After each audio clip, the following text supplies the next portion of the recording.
Basic knowledge में आज के इस वीडियो में हम मल्टीपल कैंडलस्टिक पैटर्न सीखने वाले हैं। जिसने अभी सिंगल कैंडलस्टिक पैटर्न नहीं देखा है तो मैं आई बटन में या डिस्क्रिप्शन में उसका लिंक दे दूंगा, वहाँ पे जाके देख सकते हो। यदि आप चैनल पर नए हैं तो चैनल को सब्सक्राइब करें, साथ ही बेल आइकन को प्रेस करें ताकि आगे आने वाले वीडियो आप तक पहुंच सके। चलिए टॉपिक शुरू करते हैं।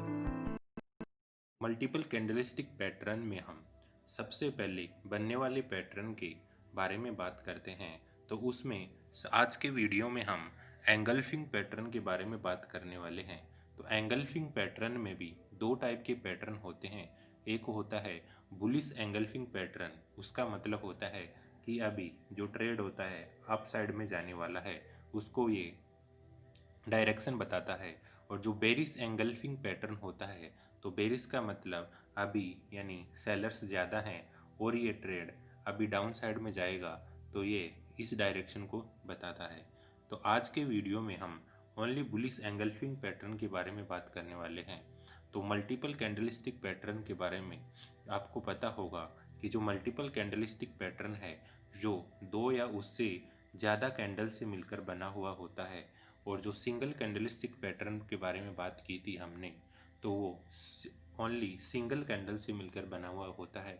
मल्टीपल कैंडलस्टिक पैटर्न में दो से ज़्यादा कैंडल होना ज़रूरी है। अभी हम बात करेंगे बुलिश एंगल्फिंग पैटर्न के बारे में।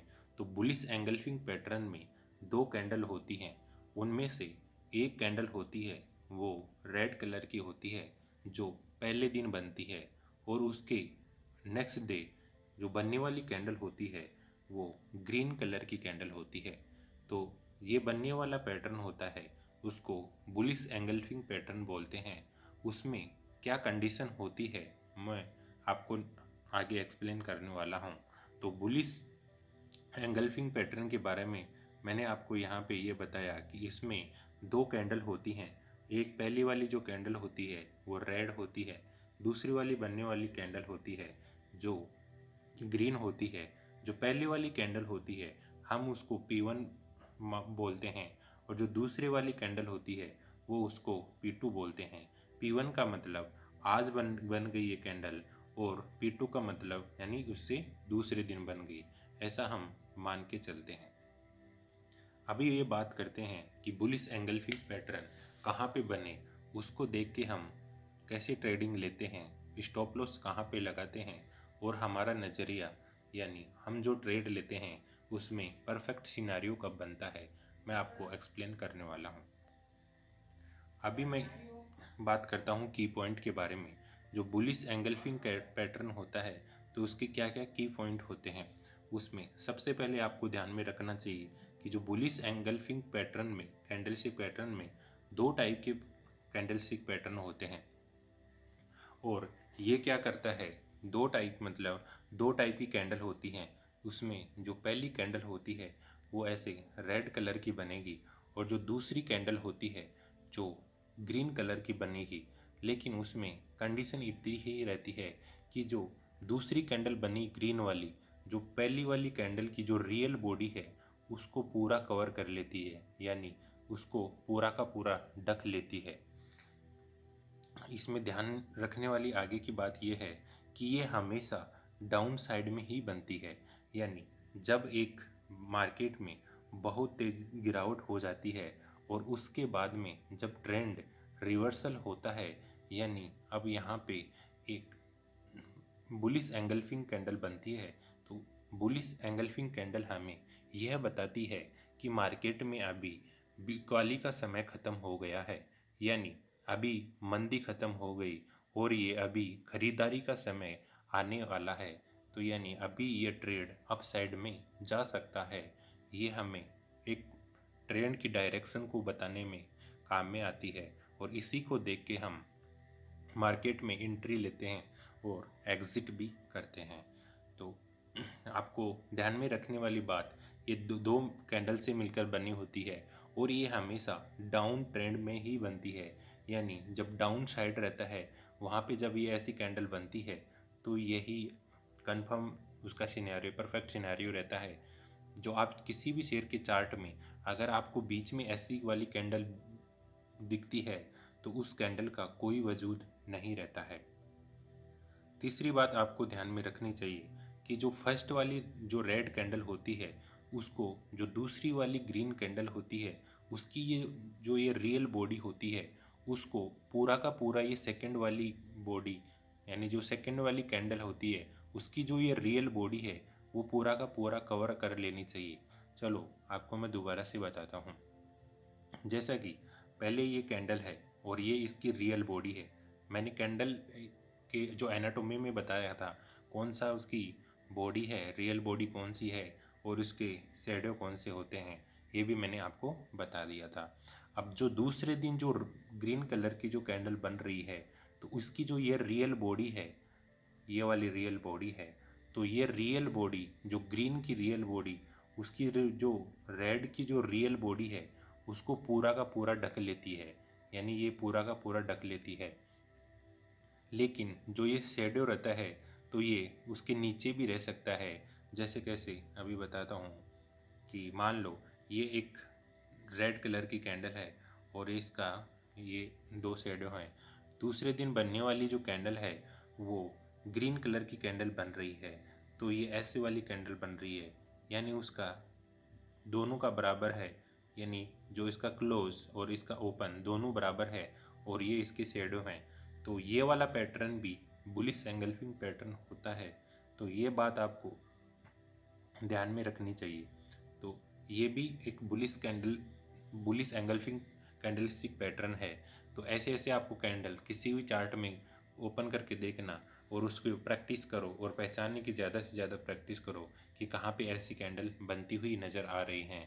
तो यानी बुलिश एंगल्फिंग पैटर्न में क्या होता है, जो उसकी जो पहले वाली जो रेड कैंडल है उसका जो ये क्लोजिंग है और दूसरे दिन बनने वाली जो कैंडल होती है उसका या तो ये ओपनिंग उसके क्लोज के बराबर रहेगा, यानी रेड कैंडल की क्लोज के बराबर रहेगा ओपन, या फिर जो ये ओपनिंग रहेगा जो रेड कैंडल की जो क्लोजिंग थी उससे कम भी हो सकता है, यानी ये यहाँ पे खुल रही है तो ये ओपन यहाँ पे भी हो सकता है और ये पूरा का पूरा इसको कवर कर लेता है। ध्यान में रखने वाली बात यही है कि जो रेड कैंडल होती है उसकी जो रियल बॉडी होती है उसका जो ग्रीन कैंडल कलर की जो कैंडल होती है उसकी रियल बॉडी पूरा का पूरा कवर कर लेती है। ये ध्यान में रखना चाहिए। ऐसा वाला पैटर्न आपको जहीं पे भी बन रहा है तो उसको बुलिश एंगल्फिंग कैंडलस्टिक पैटर्न बोलते हैं और ये हमेशा एक अप ट्रेंड को बताता है, यानी अभी बिकवाली का समय ख़त्म हो जाता है और ख़रीदारी का समय चालू हो जाता है। ये हमें बुलिश एंगल्फिंग कैंडलस्टिक पैटर्न ही देता है। तो ध्यान में रखने वाली बात मैंने आपको बता दिया है। अभी इसमें इम्पोर्टेंट पॉइंट क्या रहते हैं, तो हमें ये हमें अभी ये दिमाग में आ रहा होगा कि इसमें एक तो एंट्री कहाँ पे लेना चाहिए, स्टॉप लॉस कहाँ पे रखना चाहिए और जो रिस्क टेकर और रिस्क एडवर्ट ट्रेडर होते हैं उसका ट्रेडर सेटअप कैसे होता है। तो चलो मैं आपको चार्ट में लेके चलता हूँ ताकि आपको अच्छे से समझ में आए। चार्ट में जैसे गोले में आपको दिख रहा है कि कहाँ पे एक बुलिश एंगल्फिंग कैंडलस्टिक पैटर्न बन रहा है। तो जैसा कि मैंने आपको फर्स्ट रूल पहले बताया था कि ये हमेशा डाउन साइड ही बनेगा, यानी बहुत तेज़ गिरावट के बाद में जो बनता है वही हमारे लिए एक परफेक्ट रहता है। बाकी बीच में बनने वाले उसका कुछ वजूद नहीं रहता। और दूसरी बात मैंने आपको बोली थी कि ये दो कैंडल से बनने वाला पैटर्न होता है और उसमें पहली वाली कैंडल होती है जो रेड कलर की होती है और जो दूसरी वाली कैंडल होती है वो ग्रीन कलर की कैंडल होती है। जो रेड कलर की कैंडल की रियल बॉडी जो उसको पूरा का पूरा जो ग्रीन कलर की रियल बॉडी ढकी हुई रहती है, जैसे आप इस गोले में देख रहे हो और ये आपको समझ में भी आ गया होगा। अभी मैं बात करता हूँ यहाँ पे कि जो रिस्क लेने वाला ट्रेडर होता है वो कहाँ पे ट्रेडिंग करता है और जो रिस्क से बचने वाला कब इसमें ट्रेड करेगा। तो जो रिस्क लेने वाला होगा तो जब फर्स्ट दिन इसमें देखेगा, यानी जब ये P1 बन रही है, जो एक रेड कलर की कैंडल है उसको देखेगा, यानी P1 को देखेगा, और फिर उसके बाद में उसके दूसरे दिन जो ग्रीन कलर की कैंडल यानी P2 जो उसको हमने बोला था, तो उस कैंडल को देखेगा। तो उसको देखने के बाद में ये पूरा उसको एंगल्फिंग कर जाती है, तो ये अभी अनुमान लगा लेगा, यानी 3:20 के बाद में जब वो इसको देखेगा कि ये पैटर्न बुलिश एंगल्फिंग पैटर्न बन रहा है, तो ये सही समय है, यानी ये इंडिकेट कर रहा है अभी कि बाज़ार में बिकवाली का समय ख़त्म हो गया और अभी खरीदारी का ट्रेंड जारी रहेगा। तो जब ये ट्रेडर यानी रिस्क लेने वाला ट्रेडर ये देखेगा, यानी जब P2 कैंडल अच्छे से बन जाएगी, तब ये क्या करेगा, उसके जो हाई होता है P2 के जो हाई रहता है, जहाँ पे P2 क्लोज किया, यानी यहाँ पे जो जितना हाई रहा या फिर जहाँ पे ये क्लोजिंग दी, वहाँ पे ये शेयर को क्या कर लेता है, बाई कर लेता है। और इसका स्टॉप लॉस कहाँ पे रखना चाहिए, तो मैं आपको बता दूँ, स्टॉप लॉस हम वहाँ पे रखेंगे जो P1 कैंडल होती है, यानी जो रेड वाली कैंडल होती है उसके लो पे हम स्टॉप लॉस रख देते हैं। जैसे कि इस कैंडल में देख रहे हो, तो P1 का जो लो है वहाँ पे हम स्टॉप लॉस रख देते हैं। रिस्क से बचने वाला उसकी बात करते हैं, तो रिस्क से बचने वाला कब ट्रेड करेगा, तो रिस्क से बचने वाला जब P2 कैंडल बन जाती है और उसके नेक्स्ट डे वो देखेगा कि आज भी मार्केट में यानी तेज़ी का दौर आ गया है, तो उसको कंफर्म हो जाएगा कि अभी बिकवाली का समय ख़त्म हो गया और अभी ख़रीदारी का समय आ गया है। तो ये P2 बनने के बाद में, यानी जो P2 के बाद में आप इस कैंडल को देख रहे हो, तो इस कैंडल पे ये 3:20 के बाद में कंफर्म करके ट्रेड ले लेगा और इसका भी स्टॉप लॉस जो P1 होता है उसके लो पर लगा देगा। इस चार्ट में जो रिस्क लेने वाला और रिस्क से बचने वाला दोनों को ही प्रॉफिट होता हुआ नज़र आ रहा है, जैसा कि यहाँ पे ट्रेंड अप ट्रेंड में गया है। कहाँ तक हमें प्रॉफिट बुकिंग रखनी चाहिए और उसका क्या टारगेट होता है, तो मैं आगे वाली वीडियो में सपोर्ट एंड रेजिस्टेंस की बात करूँगा, जिससे आपको परफेक्ट आइडिया हो जाएगा कि कहाँ तक हमें प्रॉफिट बुक करना चाहिए। और एक बार इस ट्रेड में आप एंट्री ले लेते हो, तो जहाँ तक टारगेट है वहाँ तक वेट करना चाहिए, या तो आपको टारगेट मिलेगा या फिर आपको स्टॉप लॉस हिट हो जाएगा। तो उससे पहले बीच में कुछ भी बदलाव ना करें, वही ज़्यादा बेहतर रहेगा। अभी हम बात करते हैं कि जो बुलिश एंगल्फिंग कैंडलस्टिक पैटर्न है, तो उसमें परफेक्ट सिनारियो क्या रहता है, यानी कि आप इसमें जब ट्रेड लेते हो तो आपको लॉस नहीं हो और एकदम परफेक्ट सिनारियो हो। हालांकि स्टॉप लॉस हिट होना तो एक आम बात रहती है, अगर आपने परफेक्ट लिया है और उसमें स्टॉप लॉस हिट होता है, तो उसमें ज़्यादा कुछ सोचने वाली बात नहीं रखनी चाहिए, क्योंकि आप जितना ज़्यादा सोचोगे कि मार्केट ऐसा होना चाहिए था और आपने स्टॉप लॉस नहीं लगाया था, और बहुत से आपके साइकोलॉजी पॉइंट रहते हैं। मैं एक सेपरेट से अच्छे से जो साइकोलॉजी पॉइंट है उस पर एक वीडियो बना दूंगा, ताकि आप थोड़ा सा मार्केट के बारे में सोच सकते हो। अभी मैं आपको बात कर रहा था कि परफेक्ट सिनारियो क्या रहता है, तो उसमें परफेक्ट सिनारियो में याद रखने वाली बात यह है कि जो बुलिश एंगल्फिंग पैटर्न है वो हमेशा डाउन ट्रेंड पे बनता है।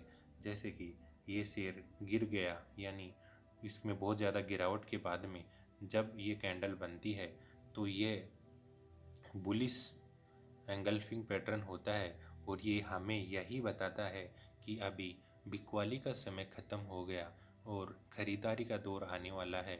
यानी ये हमेशा हमें परफेक्ट अप ट्रेंड को बताता है, उस डायरेक्शन को। दूसरा मैंने आपको ये बताया था कि जो P2 कैंडल है, यानी हमने उसको दूसरे दिन जो बनती है ग्रीन कलर की कैंडल, उसको P2 बोला था, और उसके पहले दिन बन रही थी उसको P1 बोला था। तो P2 कैंडल होती है, उसका जो कलर रहता है वो ग्रीन रहता है, और P1 कैंडल होता है उसका कलर रेड रहता है, जैसा कि आप देख पा रहे हो। और फिर उसके बाद में मैंने बताया था कि जो P2 कैंडल होती है, जो रेड कैंडल को पूरी तरह से कवर करके रखती है, तो ये आपको दिख रहा होगा। लेकिन जब ये परफेक्ट तब ही वर्क करेगा ये पैटर्न जब ये एक बॉटम साइड यानी बहुत ज़्यादा गिरावट के बाद में जब ये नीचे बनता है तब ही ये काम करने वाला है। बीच चार्ट के बीच में बनने वाला ये पैटर्न कोई उसका कुछ वजूद नहीं रहता, तो वो देख के आप ट्रेड मत कीजिए। जब बहुत ज़्यादा गिरावट हो जाए और उसके बाद में ऐसा पैटर्न बनता हुआ नज़र आता है तब आप उसमें एंट्री लोगे तो प्रॉफिट ज़रूर होगा।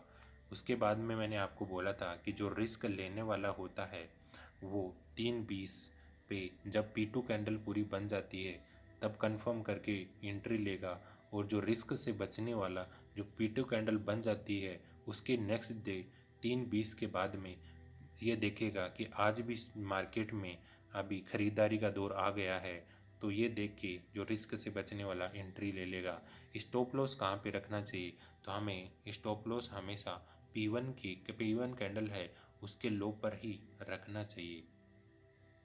आशा करता हूँ कि आज आपको ये बुलिश एंगल्फिंग कैंडलस्टिक पैटर्न अच्छे से समझ में आया होगा, और आपको आगे आने वाली वीडियो में हम बेरिश एंगल्फिंग कैंडलस्टिक पैटर्न की बात करेंगे। तो तब तक के लिए आप ये अच्छे से कंसेप्ट याद कर लो, और वीडियो को अगर समझ में नहीं आता है तो बार बार देखोगे तो अच्छे से समझ में आएगा, और वीडियो को अगर आप स्किप करके देखोगे तो कुछ भी समझ में नहीं आएगा। आगे आने वाली वीडियो में लगातार बने रहो, और वीडियो को लाइक करो एंड शेयर करो, और अपने कमेंट अगर जो भी क्वेश्चन पूछना हो तो कमेंट बॉक्स में अपना कमेंट रख सकते हो, ताकि हम आगे आने वाली वीडियो में जो सेपरेट वीडियो होता है वो बना के उस क्वेश्चन को हम सॉल्व कर देंगे।